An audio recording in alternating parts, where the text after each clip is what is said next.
नमस्कार। दैनिक लोक भारती समाचार पत्र के चैनल लोक भारती डिजिटल में आप सभी दर्शकों का हार्दिक स्वागत है।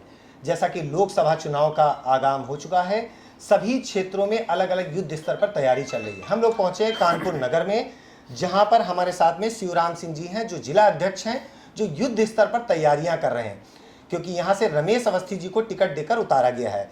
तो अब देखेंगे, हम उनसे जानेंगे कि किस स्थिति में कैसे, मतलब क्योंकि अभी आपने देखा होगा कुछ समय पहले नरेंद्र मोदी जी का आगमन हुआ था, उसमें भी एक बड़ा जनसमूह इकट्ठा होकर उनकी रैली को सफल बनाया गया था, रोड शो को। आने वाले टाइम में अभी योगी आदित्यनाथ जी का आगमन हो रहा है, उसकी क्या तैयारियां हैं, इन सब विषयों में हम चर्चा करेंगे और आप दर्शकों तक इस चर्चा को पहुंचाएंगे। तो सबसे पहले मैं आपका स्वागत करता हूँ लोक भारती चैनल। नमस्कार। मैं जानना चाहूँगा, जैसे अभी नरेंद्र मोदी जी का आगमन हुआ, एक बड़ा जनसमूह इकट्ठा हुआ और बहुत ही सफल रोड शो रहा आपका। अब आने वाले टाइम में 11 तारीख को योगी आदित्यनाथ जी आ रहे हैं, कैसी तैयारियां हैं? अभी आपने देखा पीछे हम लोगों ने नरेंद्र मोदी जी का, देश के प्रधानमंत्री मोदी जी का, जी जो भारतीय जनता पार्टी कार्यकर्ता है, जी बूथ स्तर का कार्यकर्ता, जो जनता से लगातार संपर्क रहता है, तो उसकी कनेक्टिविटी लगातार जनता से बनी रहती है। तो उसने जाकर के हमारे देवतुल्य जनता जो है उससे आग्रह किया कि प्रधानमंत्री मोदी जी रोड शो करने आ रहे हैं, उस रोड शो में आपको सहभागिता का आग्रह किया। और उस आग्रह का असर आपने देखा कि कितना भव्य, कानपुर नहीं, प्रदेश नहीं, पूरे देश में इस रोड शो की चर्चा, और माननीय प्रधानमंत्री ने स्वयं पोस्ट करके इस कार्यक्रम की बारे में चर्चा की। उसी तरह से उसी क्रम में अब आगे हमारे यहाँ 11 तारीख को जी प्रदेश के मुखिया योगी आदित्यनाथ जी बहुपुरा सेंटर पार्क में प्रातः 10 बजे एक जनसभा करने आ रहे हैं, लोगों का आशीर्वाद लेने आ रहे हैं और लोगों को समर्थन देने आ रहे हैं। तो उस सभा के लिए भी हमारे जो नीचे स्तर का कार्यकर्ता है, लगातार वहाँ तक हमारा मैसेज है, वह कार्यकर्ता अपने क्षेत्र में जाकर के पीले चावल बांट करके, सोशल मीडिया के माध्यम से, जो उनके व्हाट्सएप ग्रुप है उनके माध्यम से लगातार प्रचार प्रसार करके कार्यकर्ताओं को, साथ साथ जनता को भी, और साथ साथ हमारे सम्मानित पार्षदगण, हमारे मोर्चों के जिला अध्यक्षगण, पूरे जिले की टीम, वह युद्ध स्तर से, हमारे एक दिन बहुत होता है, अगर हमको एक दिन का समय मिलेगा तो हम एक दिन में पूरा कार्यक्रम कर लेंगे। हमारे पास कल का पूरा समय है और निश्चित रूप से 11 तारीख को जो हमारे देवतुल्य पदाधिकारी हैं, जिले के पदाधिकारी, मोर्चों के जिला अध्यक्ष, हमारे पार्षदगण, इन सब लोगों के सहयोग से, और जो बूथ कार्यकर्ता है, जो सक्रिय भूमिका निभाता है किसी कार्यक्रम को सफल होने में, वह कार्यकर्ता अपने पूरे समर्पण से योगी जी की जनसभा को सफल बनाने लग गया है। और निश्चित रूप से आदरणीय हमारे जो प्रत्याशी रमेश अवस्थी जी, उनके समर्थन में जो जनसभा होने वाली है, उस सभा को हम लोग ऐतिहासिक रूप से सफल बनाने का काम करेंगे। बात करें, चौथा चरण है, 11 मई को मतदान है कानपुर नगर में, क्या तैयारियां चल रही हैं, क्या मुद्दे लेकर आप और आपके जो कार्यकर्ता हैं वो जा रहे हैं क्षेत्र में? भारतीय जनता पार्टी की सरकार और केंद्र की सरकार को देखें तो 2 कालखंड हैं, 2014 से 2019 और 2019 से 2024। इन दोनों कालखंडों में भारतीय जनता पार्टी के नेतृत्व में, आदरणीय प्रधानमंत्री मोदी जी के नेतृत्व में, देश ने प्रत्येक क्षेत्र में विकास के मोर्चे पर लंबी छलांग लगाने का काम किया।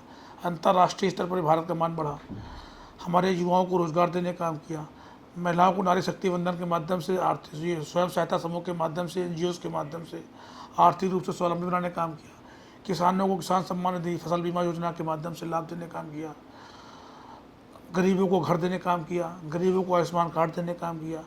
तो लगातार इन 10 सालों में जो हमने काम किया जनता के हित के लिए, जो विकास किया, तो जनता के हित में किए गए काम और देश के विकास के लिए किए गए कार्य, इन कार्यों को लेकर के हम, और कांग्रेस पार्टी द्वारा किए भ्रष्टाचार, अभी 35 करोड़ रुपये बरामद हुआ, 3 महीने पहले 350 करोड़ रुपये कांग्रेस के बरामद हुआ। इन भ्रष्टाचारियों की पोल खोलेंगे और अपने, अभी केजरीवाल का देखा आप जेल में बंद है, तो इन भ्रष्टाचारियों को पोल खोलते हुए और भारतीय जनता पार्टी के जनता के हित के लिए किए कार्यों को लेकर के, देश के विकास के लिए किए कार्यों को लेकर के हम जनता के बीच जाकर के भारतीय जनता पार्टी के पक्ष में मतदान करने का आग्रह करेंगे। और लगातार हम लोग पीछे लाभार्थी संपर्क अभियान के माध्यम से, बूथ संपर्क अभियान के माध्यम से, नव मतदाता संपर्क अभियान के माध्यम से हम लोगों ने लगातार जनता से संपर्क बनाने का काम किया। प्रत्येक मतदाता मत देने के लिए तैयार बैठा हुआ है और ज़रूरत है कि हम लोगों को वहाँ तक पहुँचने की। तो हमारा पन्ना प्रमुख की जो रचना है, पन्ना प्रमुख के 60 मतदाता ऐलान किए गए हैं, 15 परिवार, उन 15 परिवारों की जिम्मेदारी उसको दी गई है और 15 परिवारों को संपर्क करके वो मतदान करने का आग्रह करेगा और देखेंगे आप ऐतिहासिक रिजल्ट टप्पी आएगा। देखिए, जिलाधीश जी बता रहे हैं कैसे युद्ध स्तर पर भारतीय जनता पार्टी और संघ के साथ मिलकर किस तरह से युद्ध स्तर पर पन्ना प्रमुख हैं और नीचे जो जो ग्रुप्स हैं, छोटे छोटे ग्रुप्स हैं, उन पर काम कर रहे हैं। बात करें विपक्ष की, अगर तो आपने अभी एक ज्ञापन दिया था कुछ दिन पहले कि महाराणा प्रताप की मूर्ति के ऊपर एक समाजवादी पार्टी की तरफ से एक घटना हुई। अभी हम देख रहे हैं कांग्रेस के जो ओवरसीज ब्रांच है वहाँ से 2 घटनाएं आई। एक तो उन्होंने कहा विरासत पे टैक्स लगाना चाहिए कि अगर हमारे बाप दादा की जगह है तो उसके ऊपर सरकार को टैक्स लगाना चाहिए अगर कांग्रेस आती है। और आज फिर एक बयान आता है कल उनका कि जो भी भारतवर्ष में लोग रहते हैं, पूर्वी एरिया के लोग हैं, तो उनकी शक्ल जो है वो चाइना से मिलती है, वहाँ के लोग हैं एशियाई से मिलते हैं। इन पर क्या कहना चाहिए आप? ये सब अभी अंग्रेजी मानसिकता से उभर कर बाहर नहीं आ पा रहे हैं। विरासत टैक्स भी उसी का एक इनका स्वरूप है।